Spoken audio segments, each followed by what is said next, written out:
to the NBA. Time to run a little give and go with our in-house enforcer, the big man himself, Kendrick Perkins. Big Perk, let's do it. We begin with a massacre in the grindhouse. 73 points. The Memphis Grizzlies had 9 players, 9, scoring double digits and beat OKC 152-79. Kendrick, what the hell happened out there? Well, I tell you what needs to happen. Look, a 73-point loss is an unpaid night in the NBA, and each one of those Thunder players need to donate their checks to a local Oklahoma charity. That's what needs to happen. Perk, LeBron is back with the Lakers tonight after missing a game and COVID protocols over an inconclusive test. Faces off with the Clippers, both teams hovering around 500. What do you expect to see from the King tonight? Oh, you know, LeBron thrives well off of controversy. He's going to be mad. I expect greatness from LeBron James. I don't know what to expect from the Lakers because they unpredictable.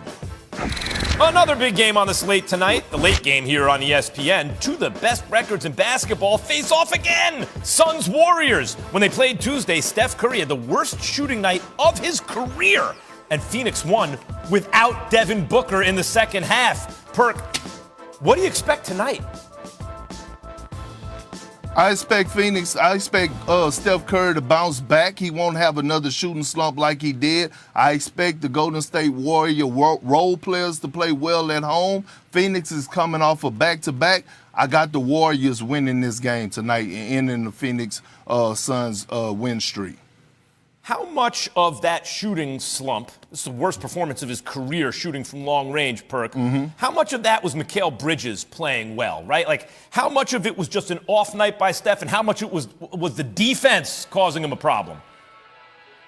I thought it was the defense. And, Max, I said this time and time again. If it's one team that could match up with the Golden State Warriors defensively, it's the Phoenix Suns. They have athleticism at the wing and guard position and at the center position because you got to look at Golden State offense. They don't run your normal NBA offense, a lot of high pick and roll. They run a lot of movement, screen-to-screen action type things, and Phoenix done a great job of switching with contact. And let's give credit to DeAndre Ayton because when he switched out on Steph Curry, he locked them up. Something like what I would do to you, Max, and me and you played 101. Yeah, no kidding.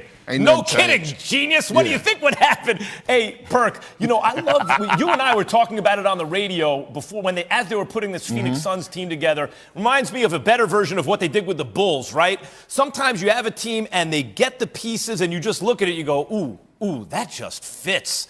The Phoenix pieces, the backcourt, the ball handling and scoring, the pure point guard and the off guard, the forwards who don't need the ball but can shoot and defend, the developing big. Which of these two teams, therefore, the Suns that I just described or the Warriors, is best built for a postseason run?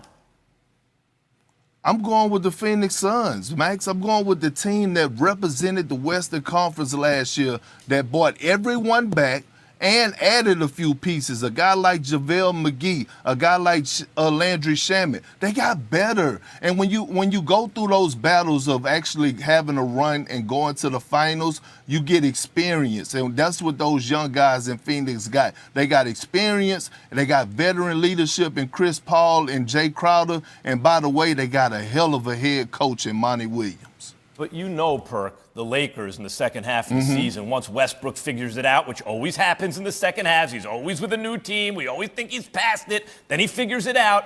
If they get healthy, isn't that going to be a problem? I mean, Phoenix got by him because the Lakers got hurt last year. Max, here you go being biased again, man. I know you don't mess with the Knicks, and I know the Lakers being your team. But look, the Lakers haven't looked well on both ends of the floor. And until the Lakers, this has nothing to do with health. Until the Lakers figure out how to be stars in a role, until the Lakers figure out how to sacrifice, the Lakers are going to continue to struggle. They're going to continue to struggle until guys sacrifice and buy into their roles, period. You say that I'm biased for the Lakers, as Curly from the Three Stooges used to say. I resemble that remark, Perk. The great Kendrick Perkins, ladies and gentlemen. Coming up, their win last night notwithstanding, we'll break down what's gone wrong in Dallas and how they can still fix what needs fixing.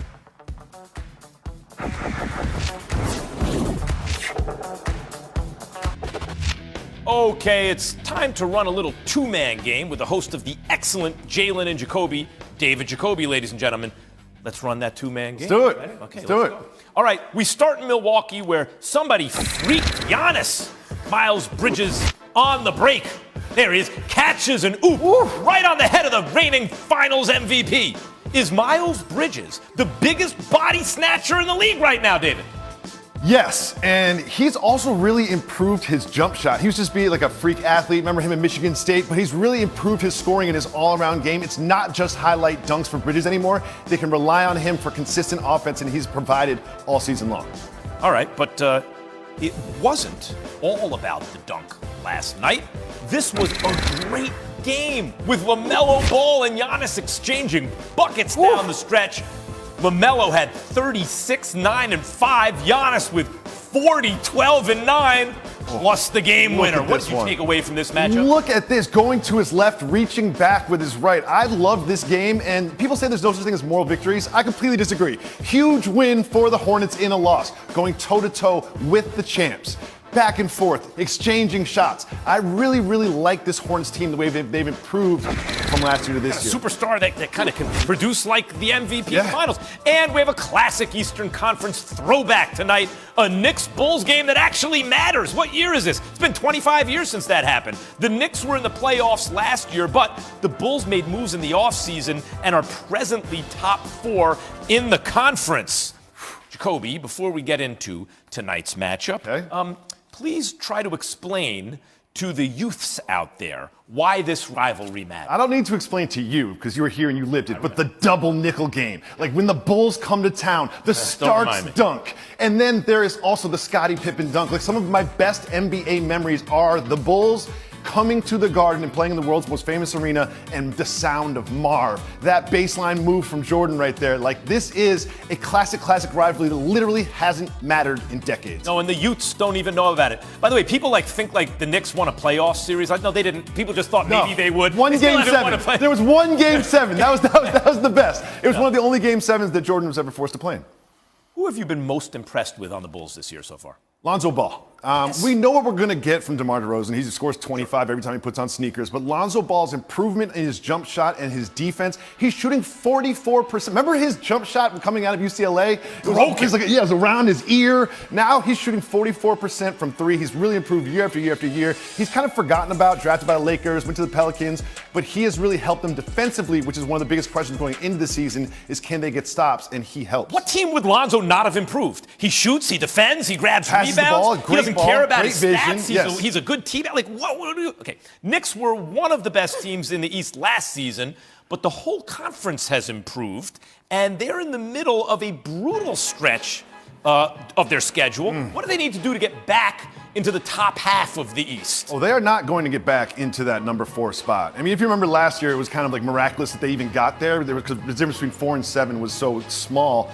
But I'm starting to think that this Knicks season might have already peaked on opening night. Remember Bing Bong and all of that? Right now it feels a little bit more like Bing Wrong than Bing Bong. How about this whole Knicks era may have peaked last year? Every time they scrape into the playoffs. But there does seem to be a feeling with the Knicks now that maybe a superstar, the culture is healthy enough, that maybe a superstar will want to join the team, and that is the